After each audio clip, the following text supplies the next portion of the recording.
গুরু কৃপাই কেবলম। আজকে আমি আলোচনা করব বাংলার 1433 সাল সিংহ রাশির জাতক জাতিকাদের মোটামুটি কেমন যাবে। দু চারটি কথা বলবো, যদিও এটা সার্বিক বিচার, তাহলেও 25% আপনাদের কিছু না কিছু মিলবে। সিংহ রাশির অধিপতি গ্রহ হলো রবি, যদিও এবছর রবির বছর। সেই পরিপ্রেক্ষিতে যে আপনাদের ভীষণ একটা কিছু পরিবর্তন হবে সেরকম আমি কোনো দেখতে পাচ্ছি না। চাকুরিজীবীদের এবছর মোটামুটি ভালো যাবে, মিশ্র ফলাফল পাবেন, কিন্তু ক্রোধ বাড়বে। ক্রোধ বাড়ার জন্যে আপনাদের চাকরিতে অনেকটাই অসুবিধা হবে। রাগ বর্জন করতে হবে, মাথা ঠান্ডা করে চলতে হবে। চাকরিজীবীদের ঊর্ধ্বতন কর্তৃপক্ষের সঙ্গে কোনো রকম ঝামেলা বিবাদের জন্যে মানসিক কষ্ট পাবেন। এই জন্যে আপনাকে মাথা ঠান্ডা করে সারা বছর আপনাকে বুঝে শুনে চলতে হবে। এবছর মাঝামাঝি অর্থাৎ 2026 সাল ইংরাজি বছরের মাঝামাঝি থেকে আর আপনার এই বৈশাখ মাস থেকে মোটামুটি 3 মাসের পর থেকে, বৈশাখ জ্যৈষ্ঠী আষাঢ় মাসের পর থেকে, বাংলা মাসের আষাঢ় মাসের পর থেকে আপনাদের কর্মক্ষেত্রে উন্নতির যোগ আমি দেখতে পাচ্ছি। এবছর যারা ছাত্রছাত্রী আছেন তাদের পড়াশোনায় একটু বাধা সৃষ্টি হবে, পড়ায় মন বসবে না। এবং ছোট ছোট শিশুদের ক্ষেত্রে বলবো, তাদের ফোন ঘাঁটতে দেবেন না, খাটে বসে পড়তে দেবেন না। চেয়ার টেবিলে বসে পড়বে, উত্তর পূর্ব মুখ করে পড়লে পড়াশোনা হবে। এদের পড়াশোনা করতে একটু অলসতা আমি দেখতে পাচ্ছি। আর যেসব ছাত্রছাত্রীরা বিদেশে পড়াশোনা করতে চান তাদের ক্ষেত্রে এবছরে বিদেশে পড়াশোনার যোগ আমি প্রবলভাবে দেখতে পাচ্ছি। 1433 সালে এই বাংলার বছরে কোনো ছাত্রছাত্রী যদি বিদেশে পড়াশোনা করতে চান তাদের ক্ষেত্রে উন্নতির যোগও দেখা যাচ্ছে।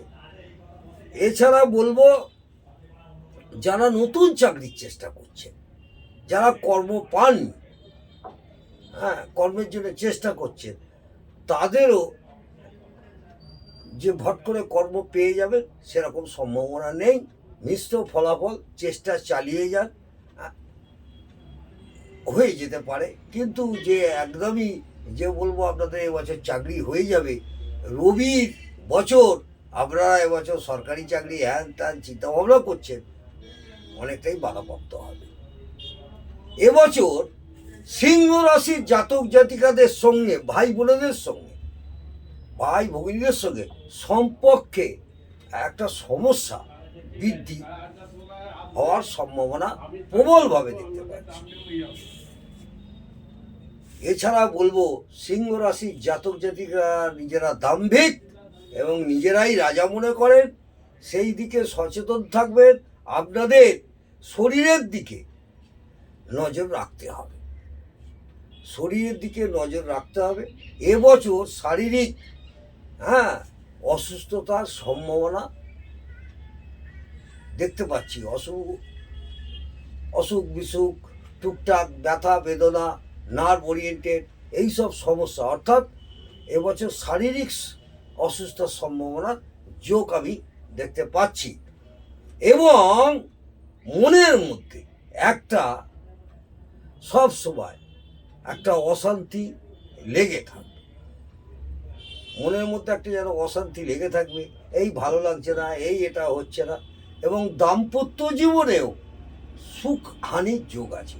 মাঝে মধ্যেই স্বামী স্ত্রীর মধ্যে একটু খিটিমিটি এবছর লেগে থাকবে। এবং আয় ব্যয়ের সমতা বাধাপ্রাপ্ত।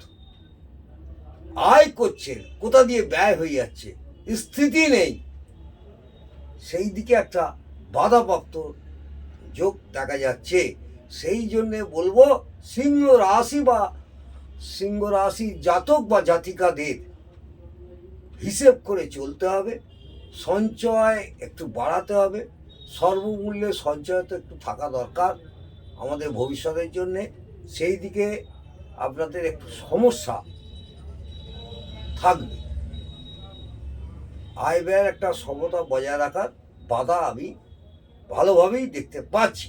এবছর সিংহ রাশির জাতক জাতিকাদের বায়ু ঘটিত